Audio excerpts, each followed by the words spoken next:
Good evening, students. और We'll person start की in sign हट सकती है क्या? 2 to 3 minutes.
Okay, guys. So let's start.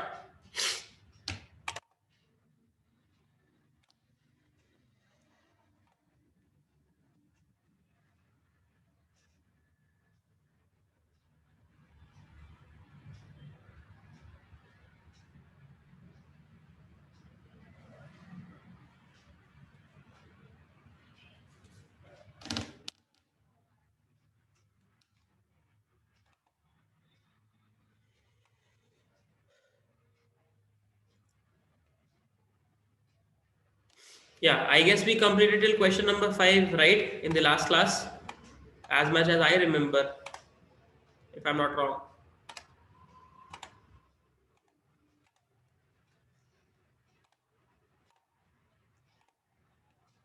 Yeah, right. So we'll start with question number 6.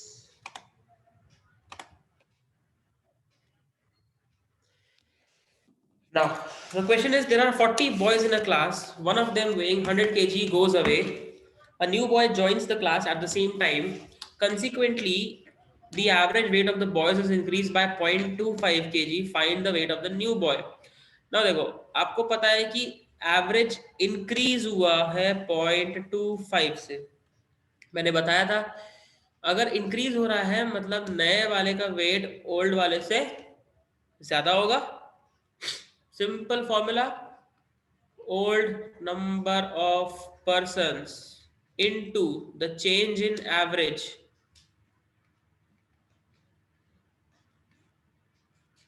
is equal to new student who entered the class minus the old student who left the class. 40 into 0.25 will give us new minus 100. So new weight will be, ये कितना आएगा 110. That's it.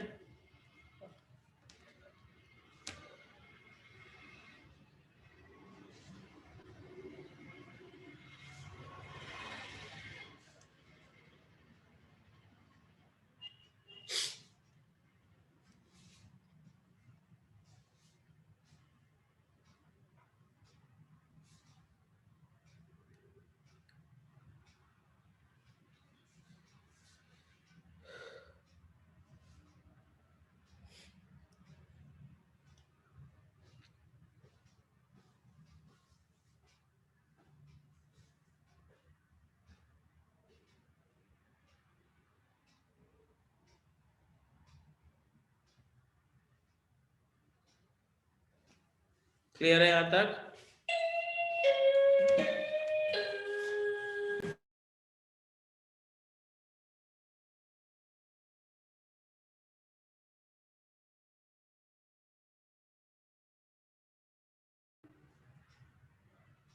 चलिए बढ़ते हैं अगले question पे।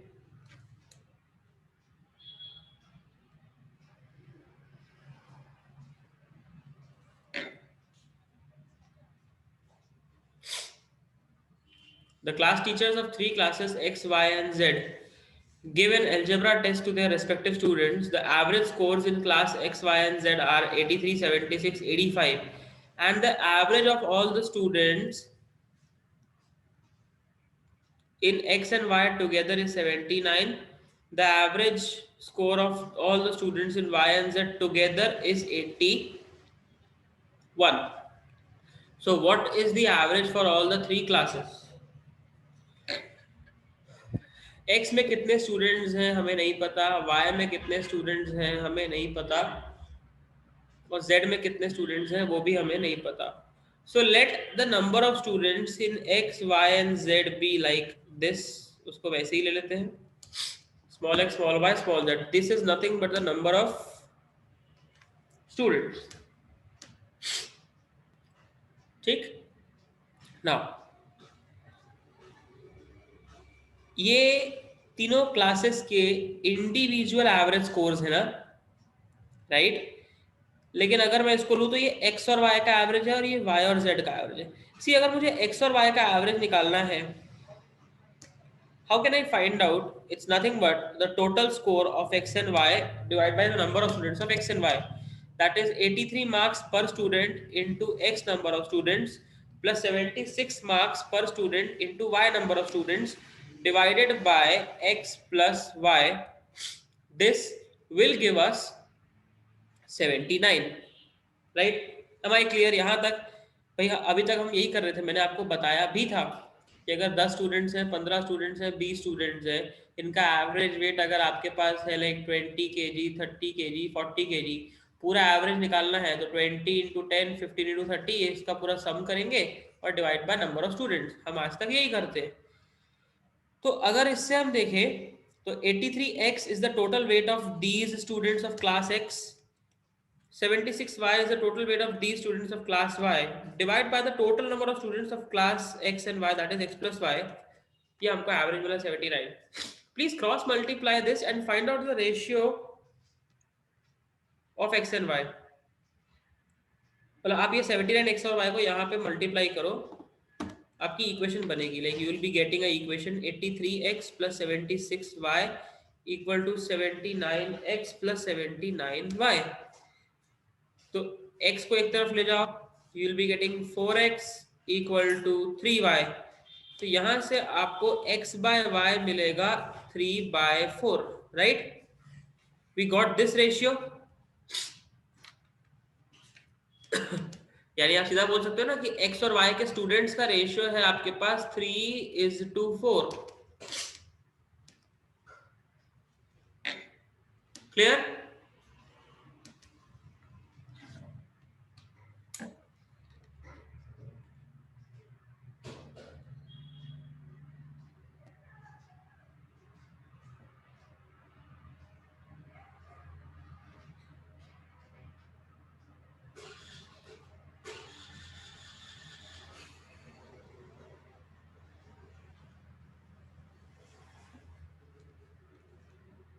ठीक है।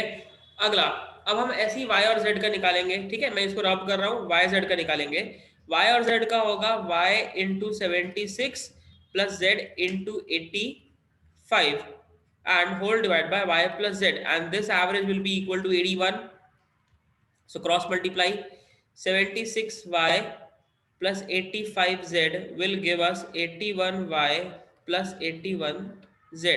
यहाँ से आप इक्वेशन को जब सॉल्व करोगे, y और z को इक्वेट करोगे, तो आपको मिलेगा 4z इक्वल टू 5y, मतलब y बाय z आपको मिलेगा 4/5। अमित मेरे को लग रहा है ये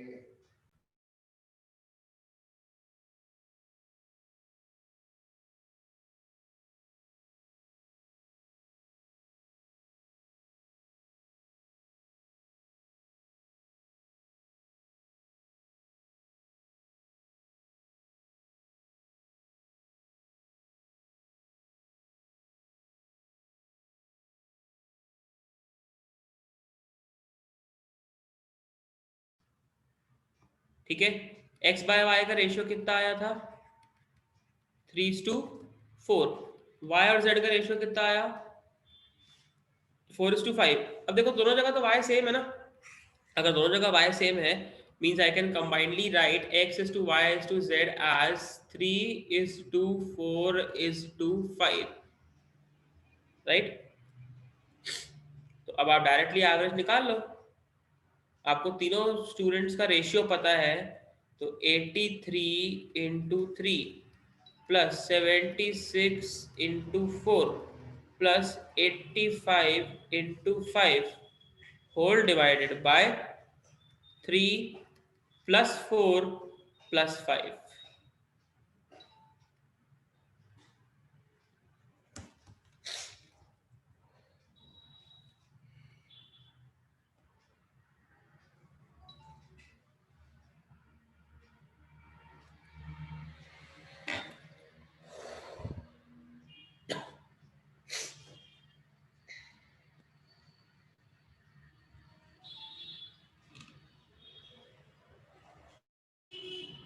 कितना आएगा बताइए?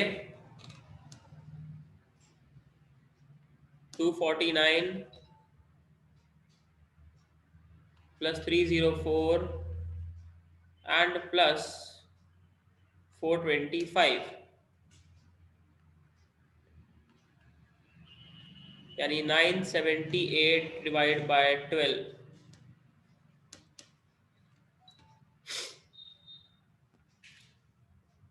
ठीक है, तो 12 8 जा 96, बचा 1 8, 12 1 जा 12, 81.5 will be your answer.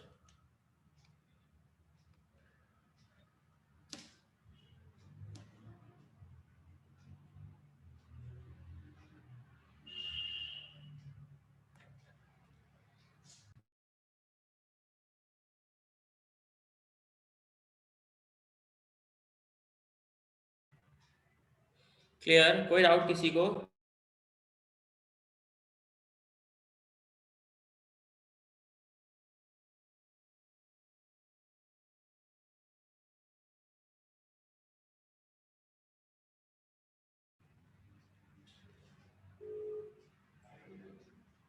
Right?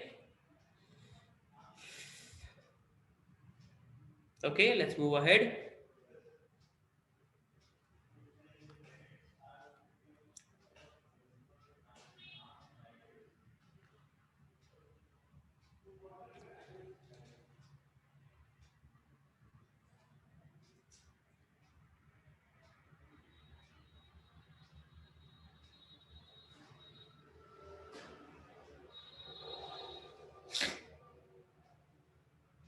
ठीक है.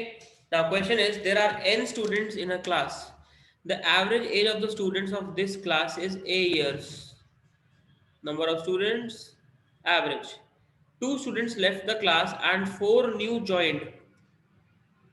Incidentally, the average age of the students in the class did not change.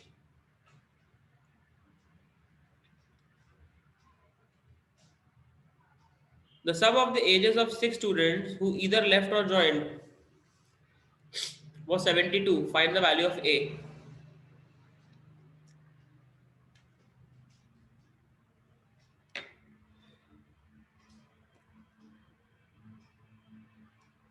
ठीक ना, देखो आपको इतना बोल रहा है क्वेश्चन में कि एवरेज है A और नंबर ऑफ स्टूडेंट्स है N. So what can I write? Total age पूरे क्लास की कितनी होगी? N into A, that is number of students into their average, right? Now n into a is the total, out of which 2 students बाहर गए और 4 students नए आए. But again इसके बावजूद भी उनका एवरेज चेंज नहीं हुआ. ठीक, तो जो 2 स्टूडेंट्स क्लास से बाहर गए, मान लेते हैं उनकी एज का सम था x. Like there are 4 students A B, उसके बाद फिर C D E F. ये 4 नए आए हैं और ये 2 बाहर गए हैं. ये 2 स्टूडेंट्स माइनस हुए, ये 4 स्टूडेंट्स प्लस हुए. तो जो 2 स्टूडेंट्स हैं उनका टोटल एज मैं ले लेता हूँ x ईयर्स, और जो 4 नए आए उनकी एज ले लेता हूँ y ईयर्स. बट अब नंबर ऑफ स्टूडेंट्स कितने हो जाएंगे? n+2 हो जाएंगे, यस और नो? क्योंकि पहले अगर क्लास में 15 स्टूडेंट्स थे तो अब 2 स्टूडेंट्स ज्यादा होगा ना, क्योंकि 2 छोड़ के गए और 4 नए आए. तो total sum -x + y upon n+2 gives us the same average, which is A. Right? Now we'll just cross multiply and we'll get the equation as NA minus x plus y equal to NA plus 2A. मिलेगा? देखो NA cancel. Y minus x is nothing but 2 times of the average.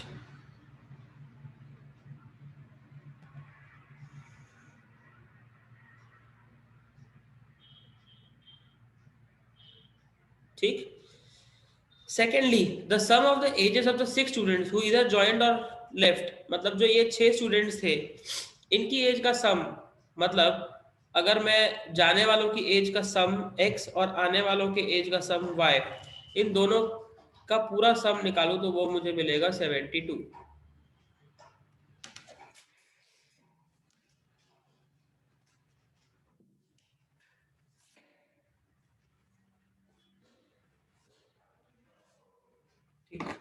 One moment. या साक्षी kindly unmute and आप बताओ कहाँ से आपको नहीं समझ में आया. सर टोटल एज लिए n इंटू एक्स के बाद से समझ में नहीं आया. अच्छा, मतलब जो इक्वेशन लिखा हूँ पूरी. हाँ. ओके, बता रहा हूँ उसका ना. देखो उसमें क्वेश्चन में उसने ये बोला है कि जो स्टूडेंट्स 2 बच्चे बाहर चले गए क्लास से, हमें उनका सम नहीं पता. ठीक है, मान लो वो 2 स्टूडेंट्स हैं A और B. ठीक है, तो इनकी एज का कुछ तो सम होगा. मैं उस सम को ले रहा हूँ x. ठीक है, n इंटू ए. तो वो 2 लोग बाहर चले गए तो उनकी एज दोनों की सब, मतलब A और B की एज का सम जो है मैं उसको x ले रहा हूँ, और C D E और F जो 4 बच्चे नए आ रहे हैं इनकी एज का सम ले रहा हूँ मैं y. तो NA is the total age of the class. ठीक है, उसमें से x ईयर्स माइनस हो गया इन 2 बच्चों का, और फिर y ईयर्स ऐड हो गया इन 4 बच्चों का, होल डिवाइड बाय. पहले क्लास में n स्टूडेंट्स थे, अब क्लास में होंगे n+2. क्योंकि 2 निकल के 4 नए जुड़ रहे हैं, मतलब ओवरऑल मेरे पास 2 एक्स्ट्रा हो रहे हैं। ठीक, equal to average remains the same, we'll just cross multiply n into a which is the total sum minus x plus y, जाने वाले 2 बच्चे आने वाले 4 बच्चों की एज का total, equal to N A plus 2a। तो एन ए कैंसल्ड, तो we got y minus X equal to 2a।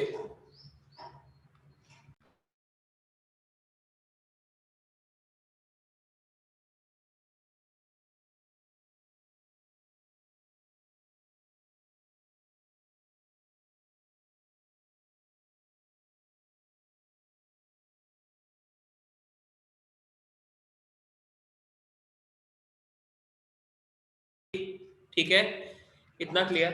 Now अब मेरे को एक बात बताओ, सीधी सी चीज, हम ये जानते हैं इन जनरल क्या होता है कि अगर आपके पास एक इक्वेशन है कुछ इस टाइप की और दूसरी इक्वेशन है x minus three Y equal to 19, let's suppose, तो हम क्या करते हैं, दो इक्वेशन दो अननोन के थ्रू पूरा सॉल्व करते हैं, हमें x और y मिलता है।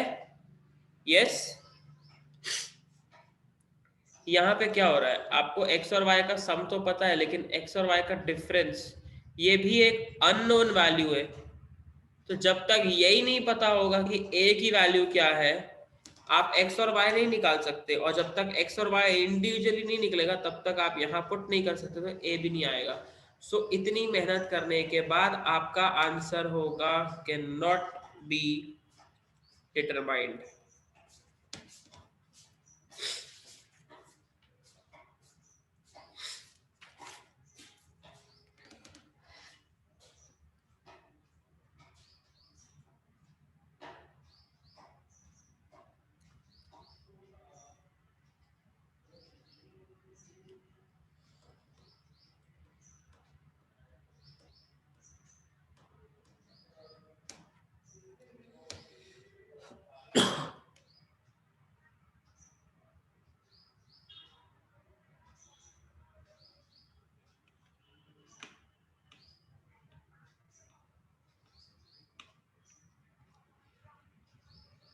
ठीक है,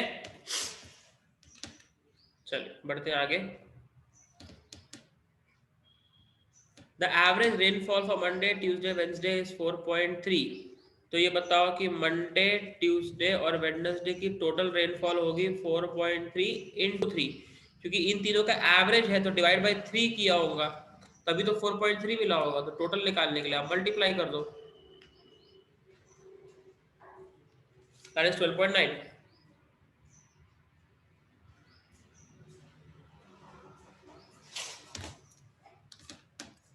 Then average rainfall for Friday, Saturday and Sunday is 3.9। तो फ्राइडे, सैटरडे और संडे इन 3 दिन का मिला के आप करोगे तो 3.9 इंटू 3,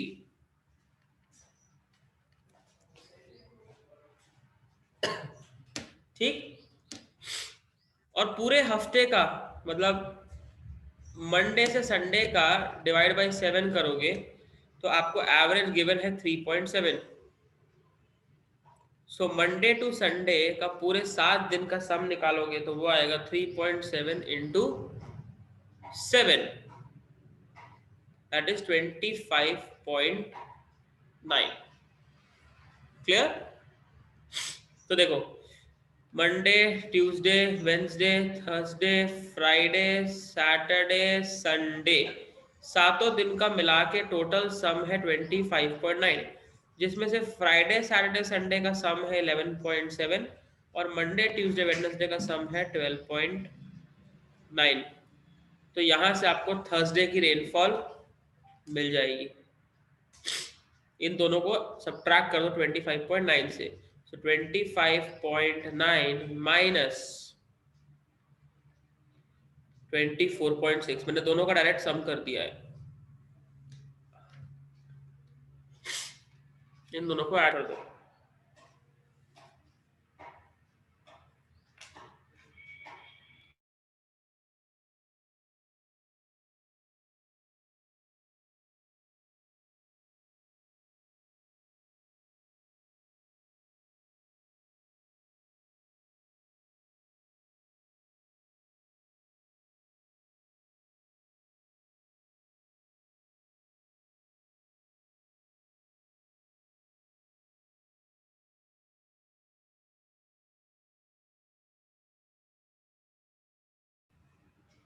कितना आ रहा है?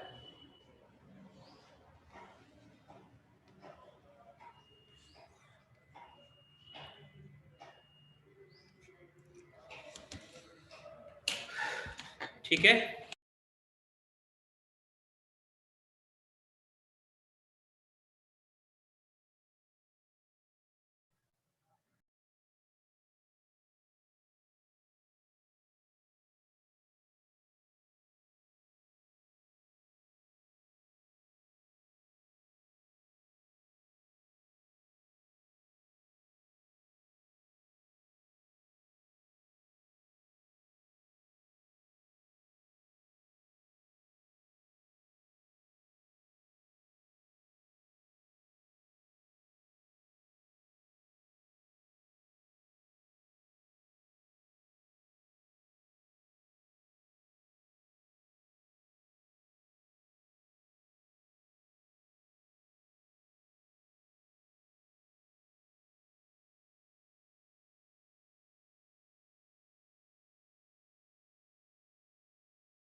ठीक है, यहाँ तक। चलिए बढ़ते हैं आगे। Average age of 5 members of a committee is same as it was 3 years ago because an old member has been replaced by a new member.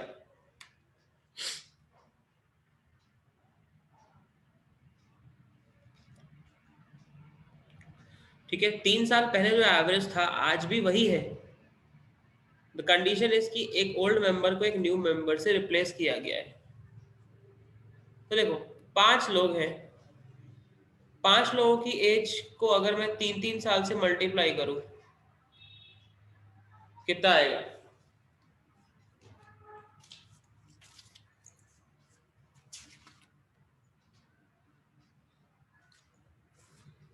15 आएगा। The difference between the ages of the old and new member is 15 years, nothing else. That's the answer. खत्म।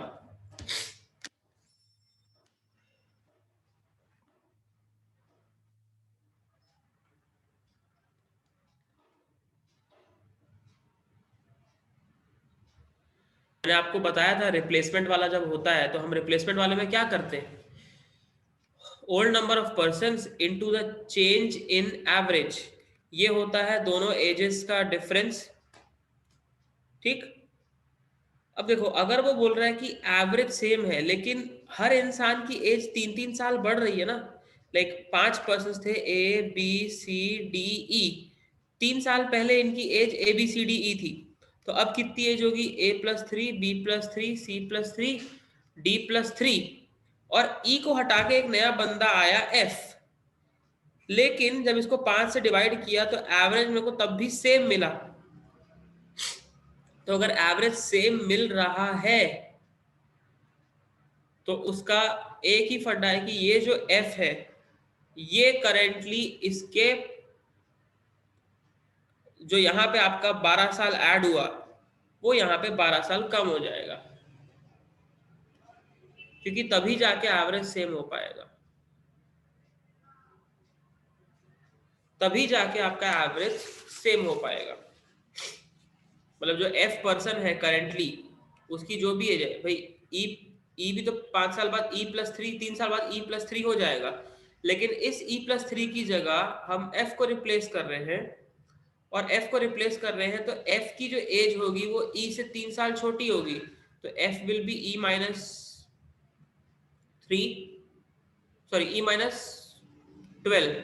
तो जब मैं F को E से replace करूंगा और उसकी एज E-12 होगी, और ये 3-3-3 करके जब कटेगा पूरा तो आपको एट दी एंड फिर इक्वेशन क्या मिल जाएगी, a plus B plus C plus D plus E. तो वही चीज है कि the difference between the ages of the old and new member. यहाँ पे e है मेरे लिए e प्लस 3 और f है e माइनस 12, तो ये प्लस 3 है, ये माइनस 12 है, तो एक्चुअल डिफरेंस आपको वहां से 15 का मिलेगा। तो उसको उतना लेंथी ले जाने से बेटर, सीधी सी बात है, आपका एवरेज चेंज नहीं हुआ एक नए बंदे और एक पुराने बंदे के चेंज होने से, और हर इंसान 3 साल बाद काउंट किया गया है, तो 5 मेंबर्स इनटू 3 इयर्स का गैप, बस यही है आपका आंसर। इससे इजी शॉर्टकट मेथड नहीं होगा इसके लिए।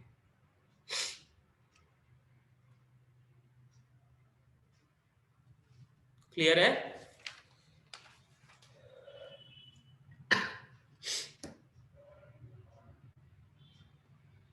चलिए बढ़ते हैं आगे।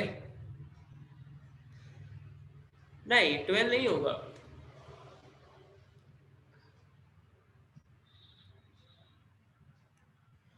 15 ही होगा। अच्छा चलो मैं नॉर्मल मेथड से लेता हूँ। मान लो इनकी एवरेज ए थी ए, तो सम कितना होगा 5a, ठीक। और जो मैंने आपको बताया ए बी सी डी ई, सबकी एज 3 साल बढ़ा दो, a plus 3 b plus 3 c plus 3 d plus 3 और e प्लस 3। लेकिन अब e प्लस 3 को तो काउंट करूंगा नहीं, उसकी बजाय मैं एक f वाले नए बंदे को लेके आ रहा हूँ, और उसकी करंट एज आप मान लो फॉर एग्जाम्पल f है, ठीक है, सॉरी उसको भी f प्लस 3 ले लो, राइट। तो 5a प्लस f प्लस 3 जो नया बंदा आया minus e minus 3, sorry e plus 3, क्योंकि ये ग्रुप से हट गया, इसकी करंट एज e प्लस 3 और f की करंट एज है f प्लस 3। तो देखो जब इसको आप सॉल्व करोगे तो ऑब्वियसली 3 और 3 कैंसिल, डिवाइड बाय लोग अभी भी 5 है और आपका एवरेज सेम है।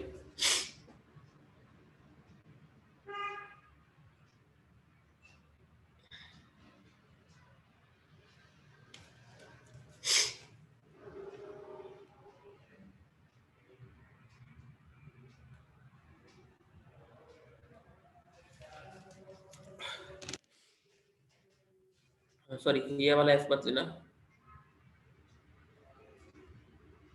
क्योंकि f की तो करंट एज हमको पता है, उसकी तो हम करंट एज लेंगे जिस एज पे वो अभी है।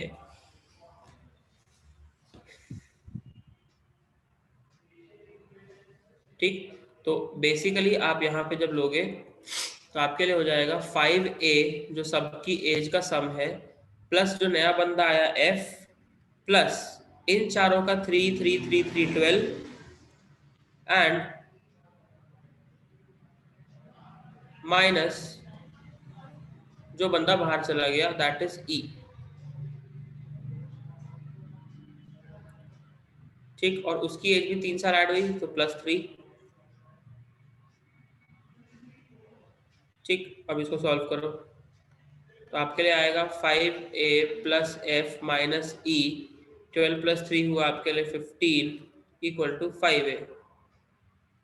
तो ये 5a 5a कैंसिल, तो देख लो आपको मिल गया e minus F equal to 15। The difference between the age of the old and the new member, old member e, new member f, दोनों की एज का डिफरेंस 15। तो इक्वेशन पे आपको वही चीज मिलेगी, हुआ कुछ भी नहीं था।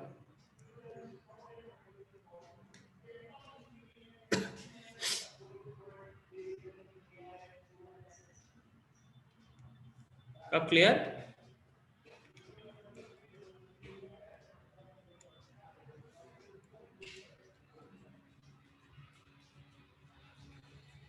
ठीक, चलिए बढ़ते हैं आगे। क्या देखो, the average speed of the train for the first 5 hours was 63 kilometre per hour, for the next 3 hours was 58 and for next 2 hours it was 72। Average speed of the train. देखिए आप लोगों ने टाइम डिस्टेंस अभी तक पढ़ा नहीं है, but इतना तो आपने पढ़ा होगा कि स्पीड इक्वल टू होता है डिस्टेंस अपॉन टाइम। तो अगर मुझे एवरेज स्पीड निकालनी होती है तो एवरेज स्पीड होती है total distance divide by total time.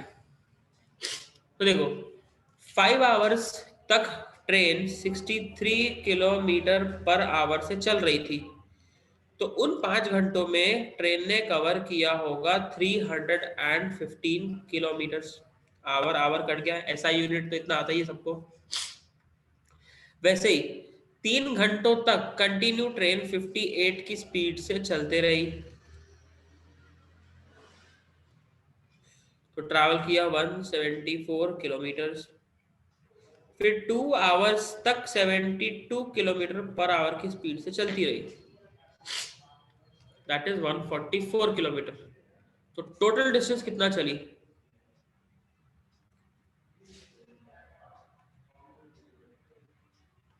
633 kilometre. और ये 633 किलोमीटर चली है इन 10 आवर्स, 5 आवर, 3 आवर, 2 आवर। ठीक, तो आपके लिए average speed I 633 divide by 10, total distance by total time, that is 63.3 kilometre per hour.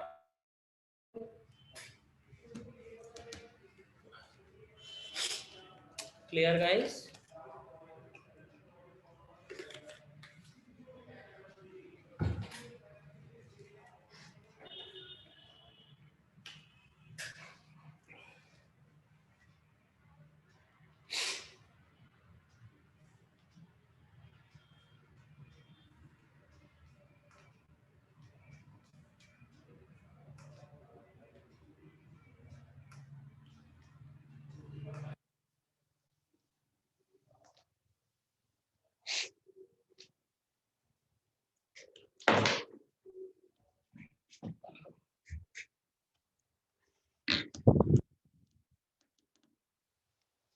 चलिए बढ़ते हैं आगे।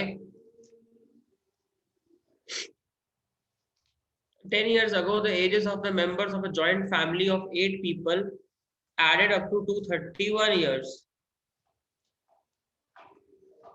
ठीक, फैमिली में 8 लोग थे, लेकिन ये कहानी 10 साल पहले की है। तो 10 years ago उन 8 पर्सन्स की टोटल एज was 231 years। तो करेंट एज क्या होगी? हर बंदे की एज में 10 ऐड होगा, तो 10 इंटू 8 दैट इज प्लस 80।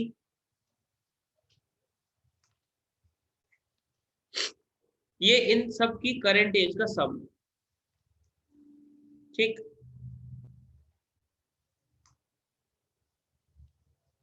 ठीक है, निकाल के नहीं भी रखेंगे तो ज्यादा इजी होगा। 3 years later one member died at the age of 60 years। तो देखो, हम जो यहाँ पे करंट एज निकाल रहे हैं उसकी अभी हमें जरूरत नहीं पड़ेगी, वो बेटर है कि हम वहां से चालू करें। तो 10 years ago की बात है, तो 3 years later अगर करता हूँ, मतलब यहाँ से प्लस 3 years के बाद, तो 3 इंटू 8 सबकी एज मिला के टोटल इसमें 24 ईयर्स ऐड हो गए। ठीक है,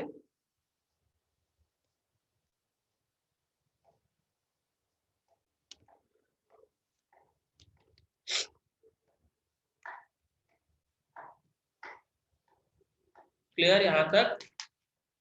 10 साल पहले सब लोगों की एज का सम था 231, लेकिन वहां से 3 साल बाद अगर मैं देखूं तो हर एक की एज 3 साल ऐड होगी, तो 8 लोगों की एज ऐड हुई 24 साल।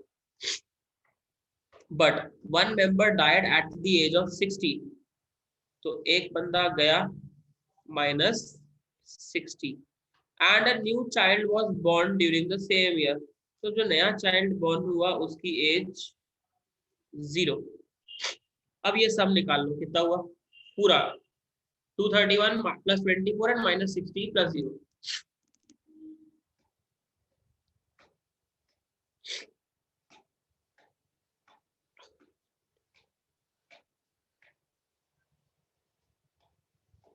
आई गेस 195 ईयर्स। ठीक, फिर आफ्टर अनदर 3 ईयर्स, मतलब अगेन 3 साल बाद, one more member died again at 60। तो फिर सेम कहानी, 3 इंटू 8 कितना हुआ? प्लस 24 और फिर -60 और अगेन +0 अकॉर्डिंग टू दिस। तो ये निकालो 195 + 24 - 60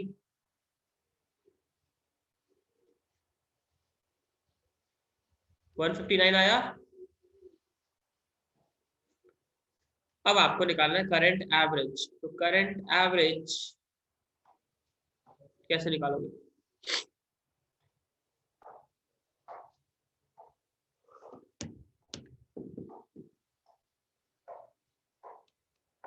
करंट एवरेज 159 को 8 से डिवाइड मत कर देना।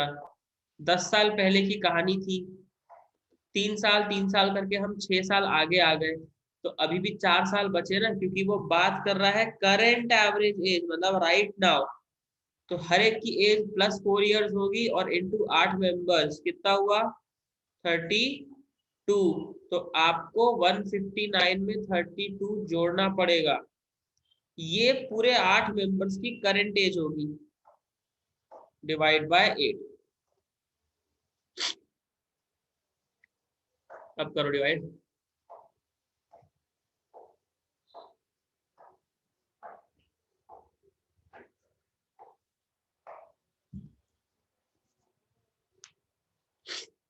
ठीक है, अब ये डेसिमल आएगा मेरे ख्याल से।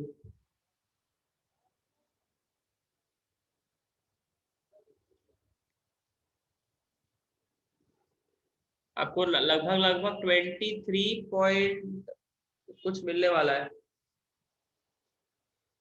ना? उसने क्या बोला? नियरेस्ट टू, मतलब राउंड ऑफ। तो 23 पॉइंट कुछ मिलेगा, नियर एज आप ले लो 24 ईयर्स, 23.875 मिल रहा है। तो पूरा राउंड ऑफ करके 24 ईयर्स ले लो, that will be your answer.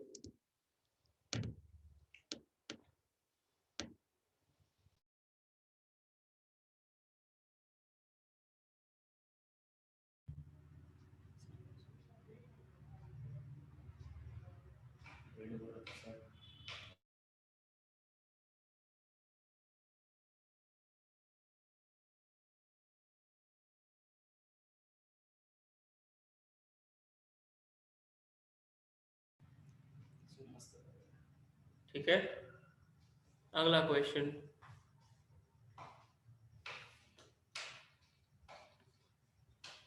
The average marks obtained by the candidates who passed and those who failed in an examination are 60 and 25. जितने भी लोग एग्जाम में पास हुए हैं उनका एवरेज 65 है, जितने भी लोग फेल हुए हैं उनका एवरेज 25 है। 60 एंड 25, ठीक। The average marks obtained by all the candidates who appeared is more than 43 but not more than 49. So the number of candidates who passed as a fraction of total number of candidates who appeared could never be. 4 options में से कौन सा ऐसा option है जो नहीं हो सकता कभी?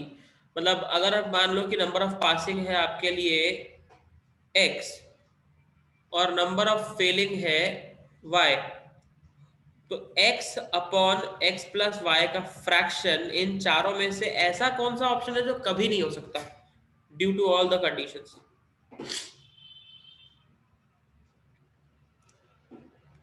ठीक, तो देखो पास होने वाले स्टूडेंट्स का एवरेज कितना है 60, तो उनका टोटल कितना होगा 60x। फेल होने वाले स्टूडेंट्स का एवरेज कितना है 25, और कितने स्टूडेंट्स फेल हुए y, तो 60x + 25। और इन पूरी क्लास का टोटल एवरेज कैसे निकालूंगा? Sum of the passing students plus sum of the failing students divide by total number of students, that is x + y। और ये हमें पता है कि this is more than 43 to 49 के रेंज में।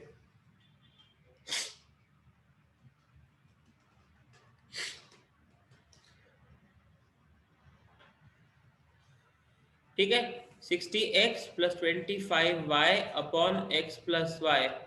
This value has to be more than 43 but also less than 49.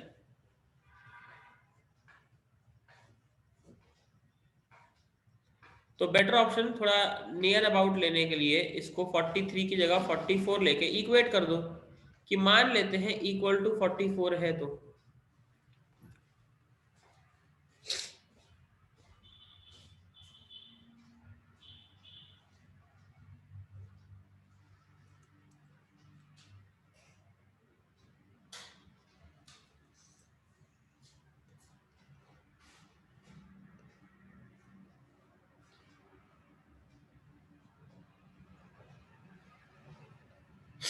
अगर लेता हूं मैं इक्वल टू 44, तो एक बार सॉल्व करो, एक्स और वाई का रेशियो क्या आ रहा है।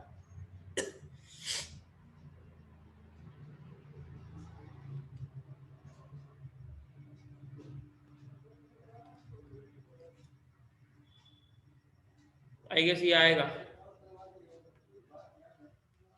एक्स और वाई का रेशियो आपको मिलेगा 19/16।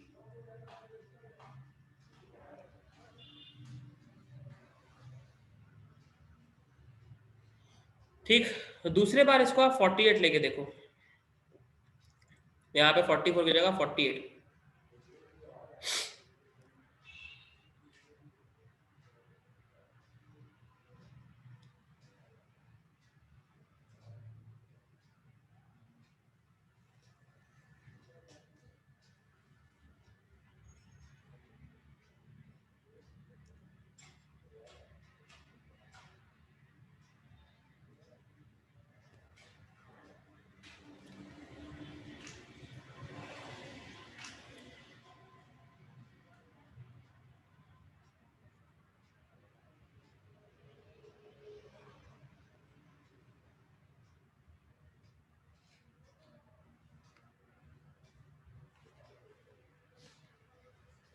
ठीक, अब देखो, यहाँ से अगर मैं x upon X plus Y निकालता हूँ तो वो आएगा 19/35।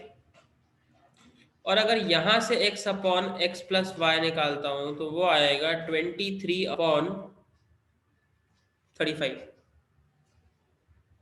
है ना।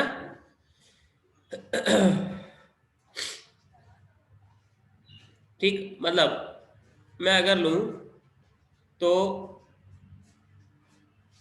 मैंने, क्योंकि यहाँ पे 44 लिया था, ठीक है, मैंने दो लिया था, 44 लिया था और 48 लिया था।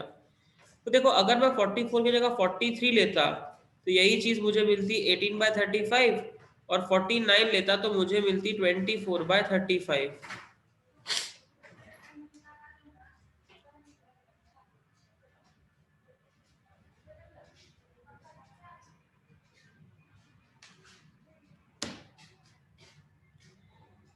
सॉरी, 25/35 मिलता, नॉट 24, 25/35 मिलता। उस दिन वो अदिति करके जो लड़की आई थी वो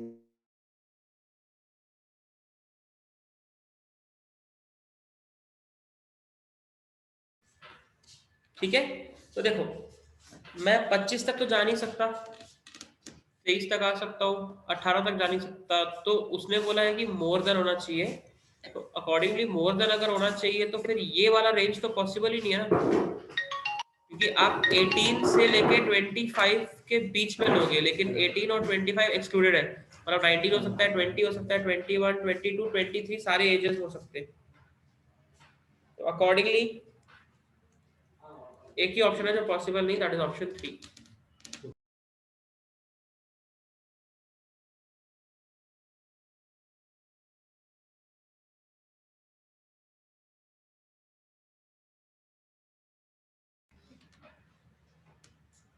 कौन से कोर्स में आप interest okay, solve question number 14।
guys, just give me 2 minutes, please.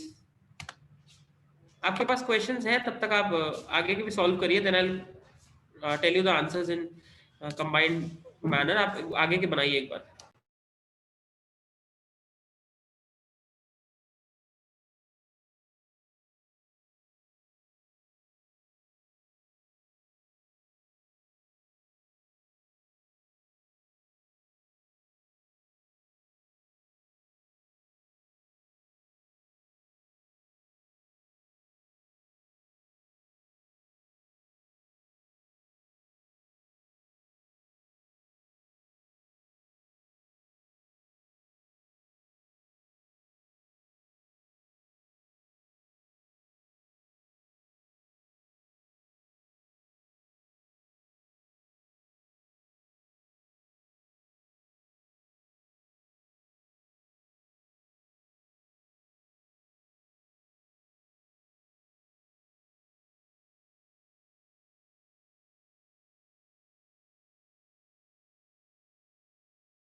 Okay, guys. So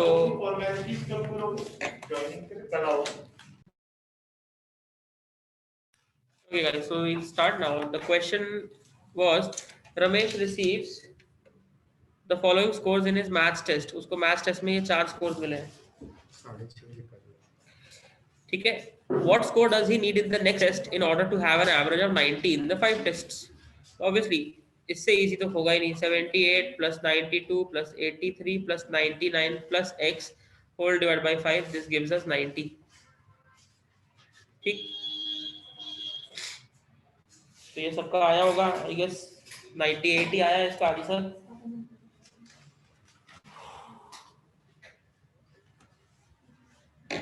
ठीक. ये तो खैर बहुत इजी था. चलिए बढ़ते हैं आगे. The average age of a class of 60 students is 12 years. ठीक. If the number of girls is increased by 3/4 and the number of boys is decreased by half, the total number of students do not change, nor does the average age of either of the boys or the girls change, but the combined average changes to 13.5. The average age of the boys is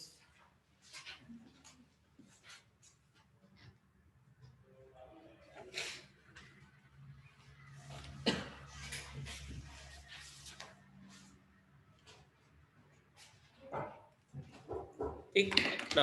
देखिए 60 students हैं class में, उसमें से कितने boys है नहीं पता, let that B B. कितनी गर्ल्स है नहीं पता, लेट दैट बी जी। ठीक, तो हम डायरेक्टली बोल सकते हैं that B plus ji equal to 60। Now number of girls increase by 3/4, मतलब अब नंबर ऑफ गर्ल्स जो हो गई वो हो गई जी प्लस 3/4 जी, और बॉयज जो है वो सीधे सीधे हाफ हो गए, तो b/2। So now the number of boys are b/2 and the number of girls are 7/4 G. ठीक, लेकिन उसने बोला the total number of students did not change, अभी भी चेंज नहीं हुआ। तो b/2 plus 7/4 g equal to 60 बोल सकता हूँ, क्योंकि पहले भी क्लास में 60 स्टूडेंट्स थे, अब भी क्लास में 60 ही स्टूडेंट्स हैं। तो इसको थोड़ा सा हम एलसीएम लेके करते हैं। अगर मैं यहाँ से एलसीएम ले लूँ 4, तो I will be getting 2b plus 7g equal to 60। Further solve करते हैं, 2b plus 7g equal to 240। और ये वाली इक्वेशन क्या है, b plus ji equal to 60। तो इसको क्या करता हूँ मैं, 2 से मल्टीप्लाई कर देता हूँ। तो देखो इक्वेशन क्या हो जाएगी, 2b plus 2g equal to 120 मिलेगा। अब देखो दोनों को सब्ट्रैक्ट कर देते हैं, तो बी बी कैंसिल, आपके पास बचा 5g इक्वल टू 120। यहाँ से आपको नंबर ऑफ गर्ल्स मिल गई 24।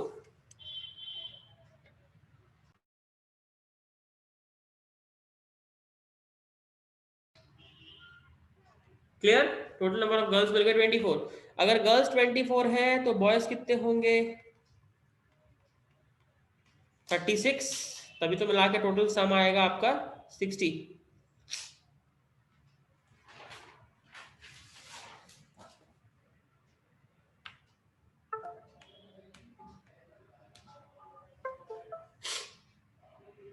क्लियर, यहां तक कोई डाउट किसी को?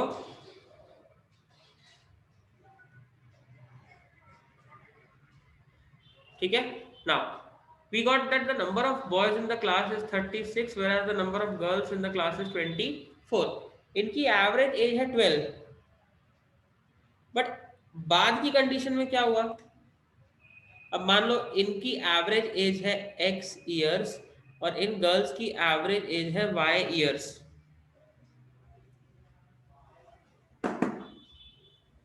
ठीक, तो क्या मैं ऐसा बोल सकता हूँ 36 बॉयज की age x years plus 24 girls की age y years,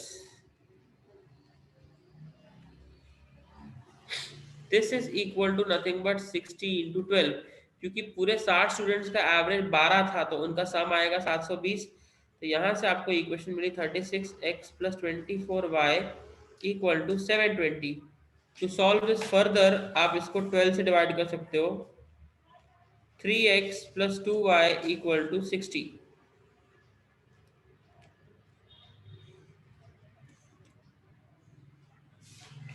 this is your equation 1।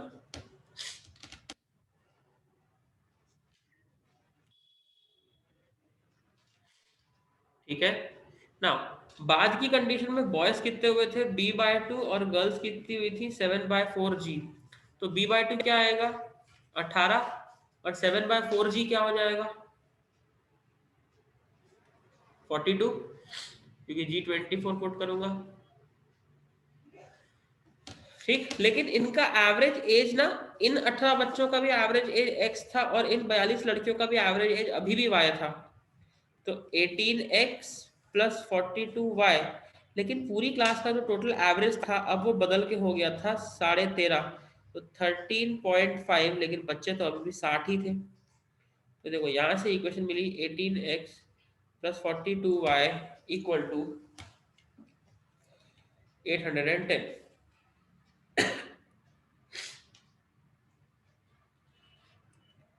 ठीक,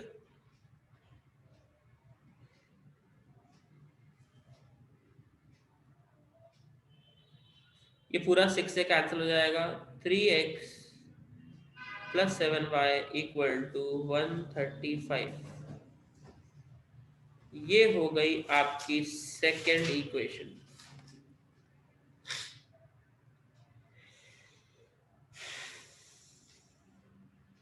क्लियर? तो सीधा सीधा करते हैं, सेकेंड -1,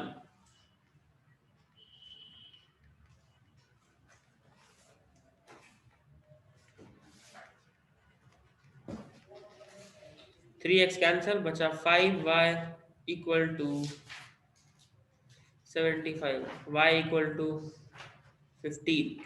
अगर y 15 है तो किसी भी एक इक्वेशन में डालो, आपको x मिलेगा 10।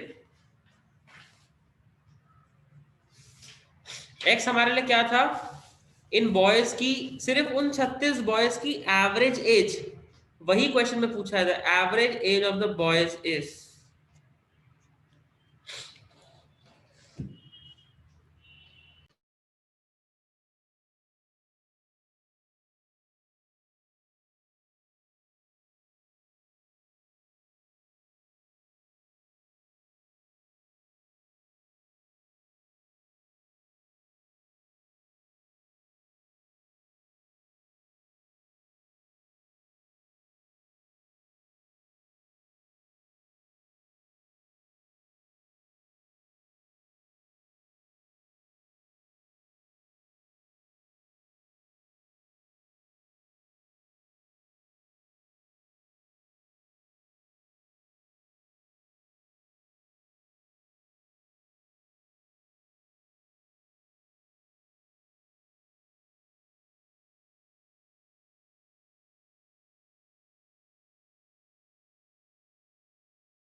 कोई ऐसा जिसको कोई doubt?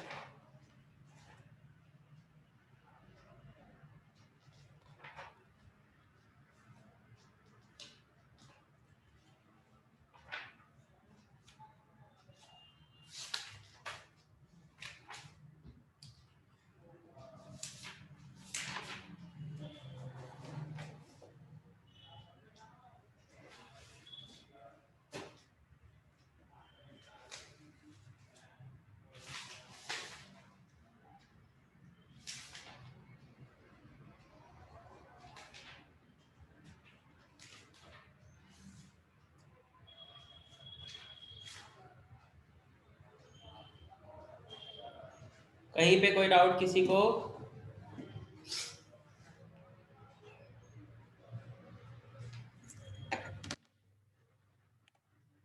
Okay, fine, moving ahead.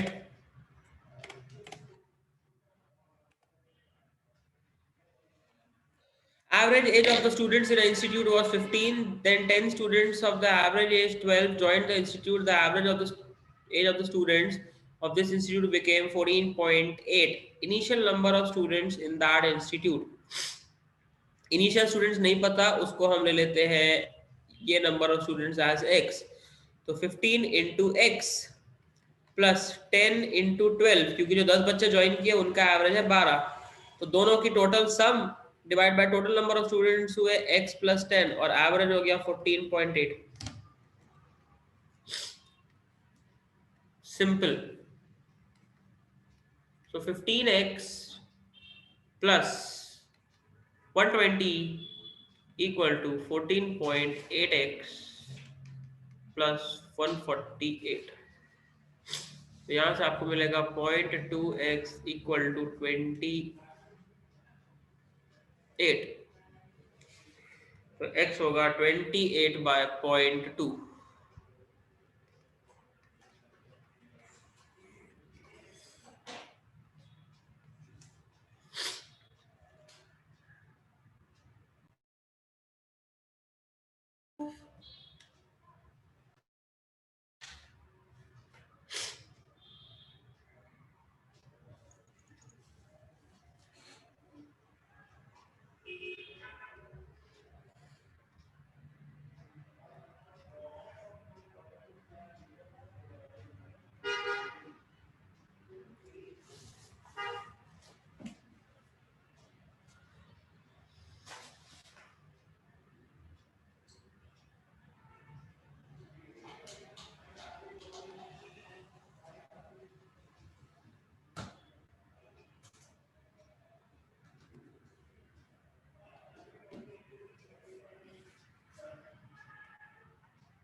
ठीक है, next.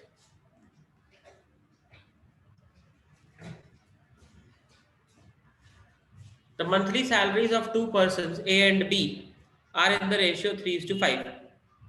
If both of them received an increment of 250, तो A की सैलरी और B की सैलरी ले लेते हैं 3x 5x।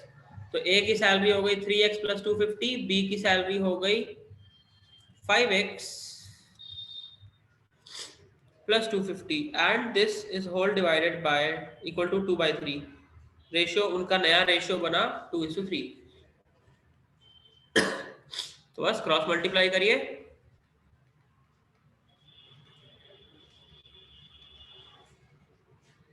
आपको मिलेगा x इक्वल टू 250। अगर x 250 मिल रहा है मतलब A की सैलरी होगी 750 और B की सैलरी होगी 1250। खत्म।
Okay, clear? कोई डाउट किसी को?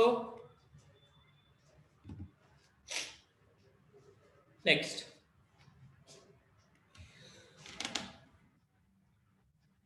Ramesh analyzed the monthly salary figures of 5 vice presidents of his company.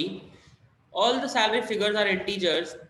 The mean and the median salary figures are 5 lakh and the only mode is rupees 8 lakhs. Which of the options below is the sum of the highest and the lowest salary?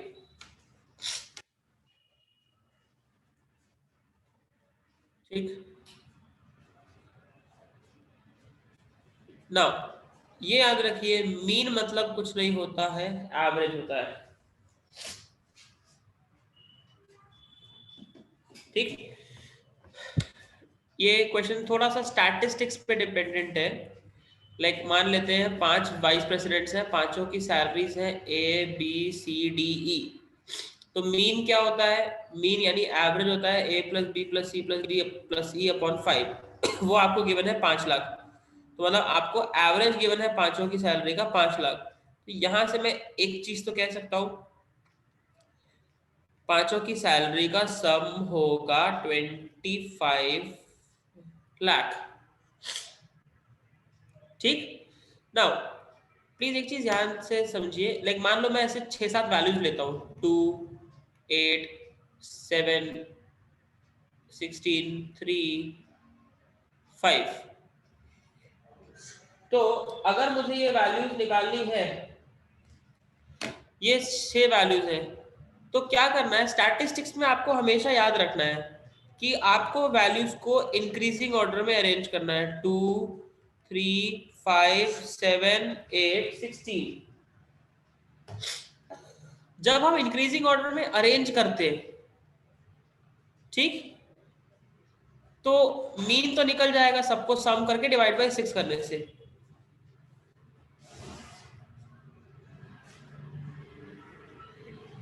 ठीक है, लेकिन जब हमें median निकालना होता है, whenever we need to find out the median, तो अगर मीडियन निकालना है तो मीडियन होती है आपकी हमेशा सेंटर वैल्यू। ठीक है, सेंटर वैल्यू मतलब जैसे अगर ए बी सी डी ई को मैं इंक्रीजिंग ऑर्डर में अरेंज करता हूँ, मतलब ये सबसे लोवेस्ट है और ई सबसे हाईएस्ट है, तो सेंटर वैल्यू क्या होगी, सी। तो अगर सी है सेंटर तो वो होगा आपका मीडियन। तो मीडियन आपको उसने क्वेश्चन में दे दिया है and that median is 8 lakh. ठीक,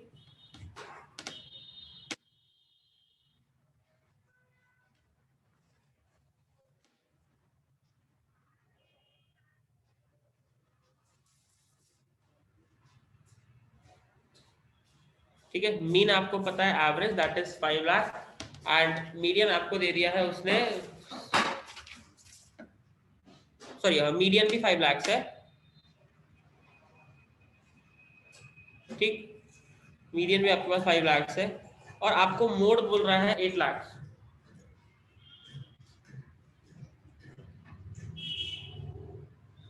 ठीक, मोड होता है आपका 3 median -2 times of mean.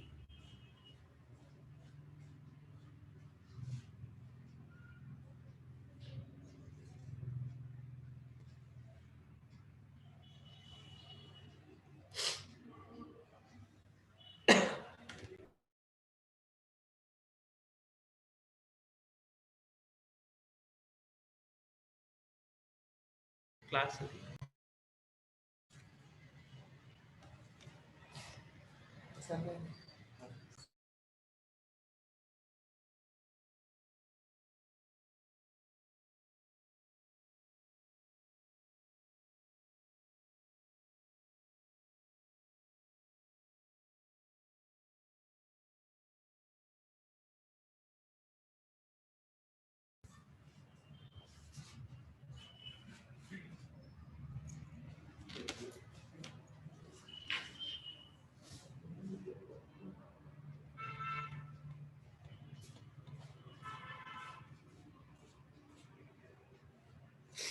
Clear है यहाँ तक? तो अब देखो ध्यान से एक चीज देखना, आपको बोल रहा है मोड। मोड मतलब इन जनरल क्या होता है, जैसे कि अगर मैं बोलूँ कि यहाँ पे मेरी वैल्यूज है 2, 8, 7, 16, 3 एंड 5, राइट? 2, 8, 7, 16, 3 एंड 5 अगर है, ठीक है, तो इसमें मोड हम कैसे निकालते हैं, 3 times of median -2 times of mean. Those who are common student might know this formula, but अगर आपके पास ऐसे गिवन है कि वैल्यूज अलग अलग है, ठीक है, लाइक अगर मैं ऐसे आपको वैल्यूज दूं 2, 3, 5, 5, 7, 6, 8, 18 एंड सो ऑन, अगर ऐसी वैल्यूज होती तो इसको इंक्रीजिंग में तो अरेंज कर दूंगा। तो इस कंडीशन में आपका मोड जो होता है वो होता है जो वैल्यू सबसे ज्यादा टाइम रिपीट हो रही हो, जैसे 5 यहाँ 2 बार रिपीट हुआ है तो आपका मोड होगा 5। That is nothing but the basics of statistics जो हम बाद में पढ़ेंगे, बट अभी के लिए आपको बेसिक बता दे रहा हूँ। तो अगर आपको मोड गिवन है 8, तो अगर मोड गिवन है आपको क्वेश्चन में 8, तो दैट मीन्स कोई वैल्यूज ऐसी होंगी जो मल्टीपल टाइम्स आ रही होंगी। हो सकता है 8 दो लोगों की सैलरीज हो या 3 लोगों की। अब देखो अगर मैं ए बी सी डी को इंक्रीजिंग ऑर्डर में अरेंज किया हूँ तो मतलब ए सबसे छोटा है, ई सबसे हाईएस्ट है, सी मिड का वैल्यू है, तो सी कितनी है 5 लाख। तो सी से बड़े कितने वैल्यूज हैं, ग्रेटर देन सी कितने हैं मेरे पास, 2 लोगों के हैं। तो एक है वाइस प्रेसिडेंट डी और एक है वाइस प्रेसिडेंट ई, तो इन दोनों की सैलरी हो गई 8 लाख। क्योंकि मोड मतलब जो वैल्यू मल्टीपल टाइम्स रिपीट हो रही हो, तो रिपीट कौन सी वैल्यू हो रही है 8, और रिपीट हो रही है तो मतलब एटलीस्ट 2 बार तो रिपीट होना पड़ेगा। तो 5 से बड़ी मेरे को 2 ही वैल्यूज दिख सकती है, दैट इज डी की सैलरी और ई की सैलरी।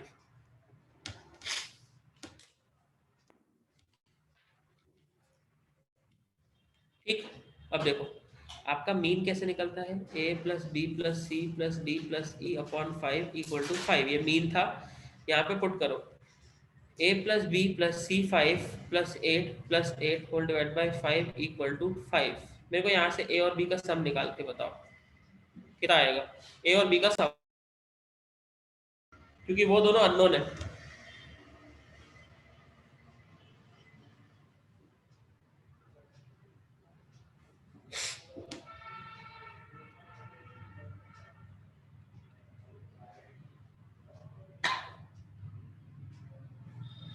4 आएगा ना। अगर ए और बी 5 से कम होना चाहिए तो क्या क्या पॉसिबल हो सकता है? या तो इसकी सैलरी 1, इसकी सैलरी 3, ये भी हो सकता है कि ये 2, ये 2। ठीक है, अब आप बोलोगे सर रिपीट तो यहाँ भी हो रहा है। तो मोड में ये होता है कि अगर मेरे को 2 से ज्यादा वैल्यूज रिपीट मिल रही है, जैसे 2 भी 2 बार आया और 8 भी 2 बार आया, तो उनमें से जो हाईएस्ट होता है उसको हम मोड कहते हैं, 2 को मोड नहीं कहेंगे। ठीक, जैसे मान लो अगर यहाँ पे भी 2 है और यहाँ पर 7 भी आता, तो मेरा मोड 7 होता ना कि 2, क्योंकि जो वैल्यू सबसे ज्यादा बार रिपीट हो रही है और सबसे हाईएस्ट हो।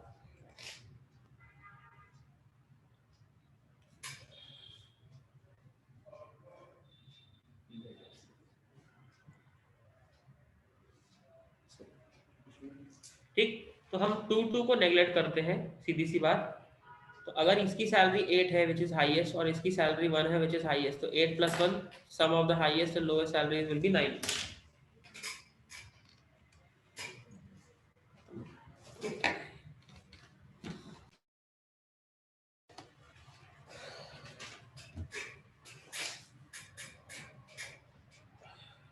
क्लियर है यहाँ तक?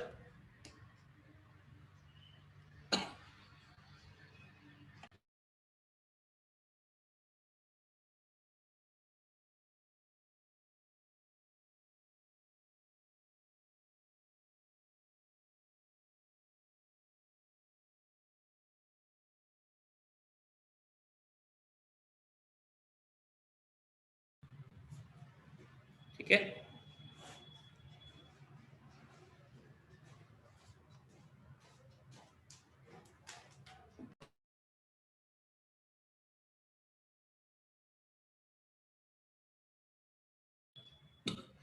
चलिए नेक्स्ट क्वेश्चन पे बढ़ते हैं।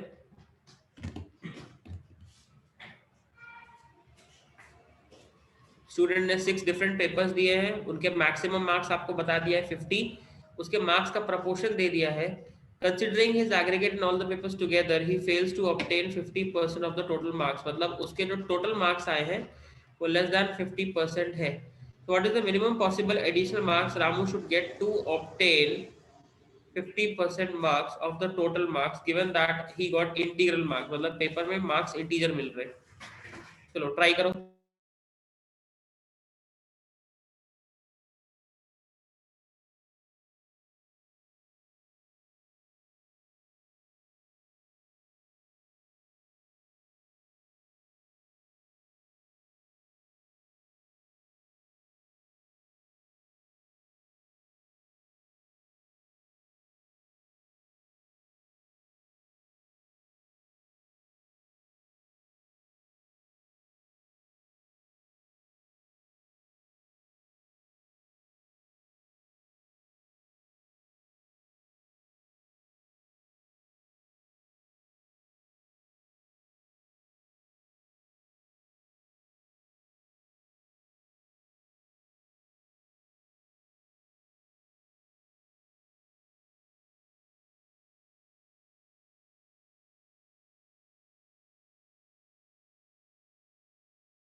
Okay, guys. So we'll start now. Ramu appears in 6 different papers in his semester, where the maximum marks for each paper is 50. His marks are in the proportion as 8x, 9x, 10x, 11x. Sorry, not 11. 13x, 14x and 15x. ये 6 subjects में उसके 6 marks हैं. But again, these marks are out of 50 and so on. तो considering his aggregate in all the papers, he fails to obtain 50% marks. मतलब अगर मैं add करूँ पूरे वैल्यूज को 8x plus 9x plus 10x up to ये 15x तक जो कुछ भी गिवन है ये पूरा सम करता हूँ एंड ओवरऑल 300 मार्क्स होगा क्योंकि सारे एग्जाम्स 50-50 नंबर के हैं इनटू 100. इसको 50 से भी कम परसेंटेज मिला है तो ये पूरा सम कितना आएगा.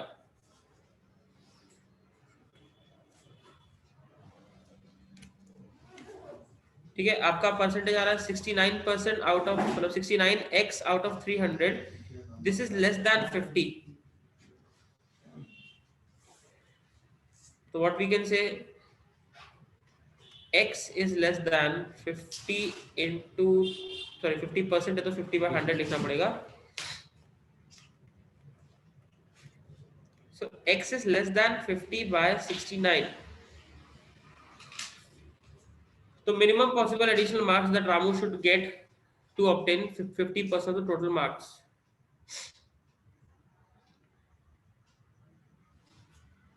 तो आप ये देखो कि अगर मुझे इसको बराबर 50 करना है इक्वल टू 50 तो x कितना आना चाहिए.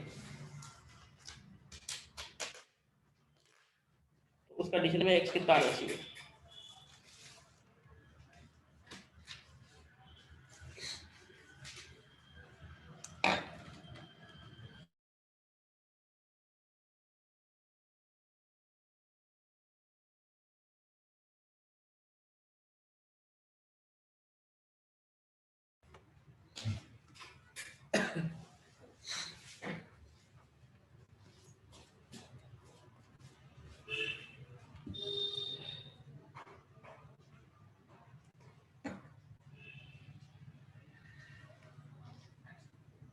राइट, कैसे आ राजेश 12 बताओ, मैं अनम्यूट कर रहा हूँ आपको। हेलो या राजेश बोलो। सर, मैं ऐसे नहीं किया हूँ। हम्म मतलब मैं ऐसे लिया कि 8x 9x 10x मतलब पूरा x में कर दिया, हम्म बाद x की वैल्यू पुट कर देगा। ठीक है। तो x इज इक्वल टू 1 में डिफरेंस ज़्यादा था, 50 से बहुत हाँ कम था। फिर x इज इक्वल टू 2 में देखा तो 50% मतलब उसका 300 का 150 हो रहा था, हाँ और इसमें 139 आ रहा था। सॉरी, एक सेकेंड। हाँ, वो उसमें 12 कम आ रहा था, 138 आ रहा था। बाकी x क्या फिर पुट x करने पे। तो वो 150 के ऊपर चले जा रहा था। ठीक है, ठीक, right. Now this is also one of the shortest methods where you can go with hit and trial method. आप पुट करके भी निकाल सकते हो, क्योंकि 300 मार्क्स का टोटल एग्जाम है, आपको उसका 50% एटलीस्ट चाहिए, मतलब 150 मार्क्स।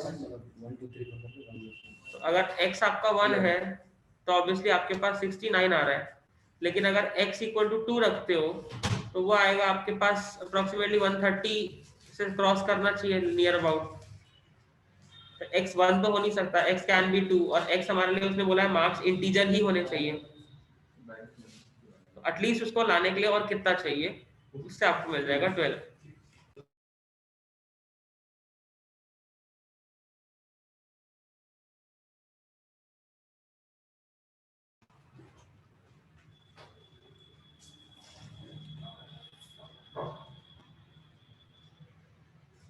ठीक है, मतलब आप जिनको कंफ्यूजन हुआ उनको आप ले लो, लाइक मार्क्स हैं 8 9 10 13 14 15, इन्हीं मार्क्स को आप डबल डबल कर दो, 16 18 20 26 28 एंड 30।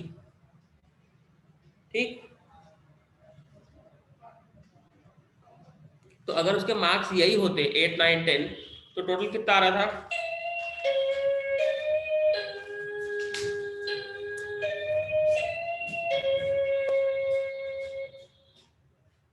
ठीक, टोटल आ रहा था 69। तो अगर हम वो देखें कि 69 मार्क्स उसके टोटल, हम रेशियो ले रहे हैं ना, लाइक 8x 9x, तो x की वैल्यू पहले 1 पुट किया, फिर सेकंड टाइम x की वैल्यू 2 पुट कर रहा हूँ, फिर थर्ड टाइम x की वैल्यू 3, क्योंकि मार्क्स तो इंटीजर ही चाहिए। तो 69 आउट ऑफ 300 आपका बनता है लगभग 23%। तो अगर आपको 150 चाहिए तो 150 में 69 के लिए आपको क्या मिलेगा,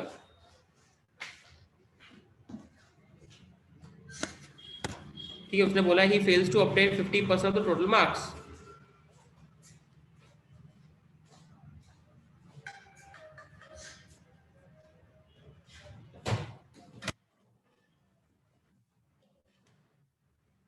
minimum possible additional marks so that obtain 50% of total marks given that integers है।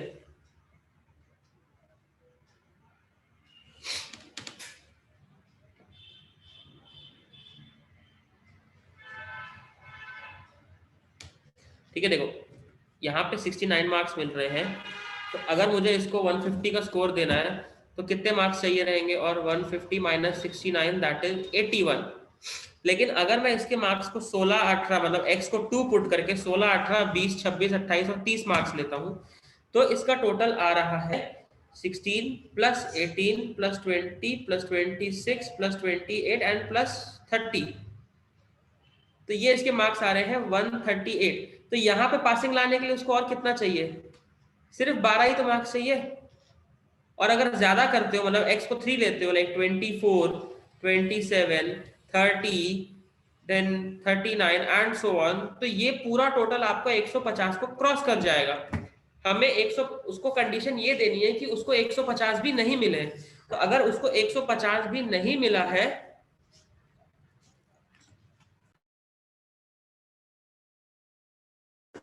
तो अगर उसको 150 भी नहीं मिला है, क्योंकि उसने बोला कि उसे 50% मार्क्स भी नहीं मिले, तो उसके स्कोर हो सकते हैं इधर 69 और 138। तो अगर उसका स्कोर 69 है तो उसे चाहिए 81 मार्क्स, लेकिन अगर उसका स्कोर 138 है तो उसे चाहिए 12 मार्क्स। कंडीशन क्या थी? मिनिमम पॉसिबल एडिशनल मार्क्स, कम से कम ऐड करना है। तो 81 और 12 में लीस्ट वैल्यू कौन सी है? 12। तो आपका आंसर आएगा 12, कि आपको कम से कम 12 मार्क्स ऐड करने से भी काम चल जाएगा। तो मैं अननेसेसरी 81 ऐड क्यों करवाऊं? To get the passing marks is 150।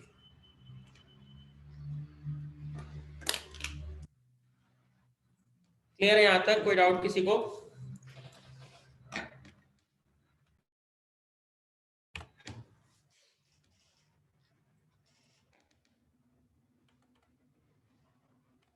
ठीक है, चलो आज के लिए इतना ही। बाकी क्वेश्चंस आप बना के देखना, 20 तक बाकी पार्टनरशिप है, वो हम नेक्स्ट क्लास में स्टार्ट करेंगे।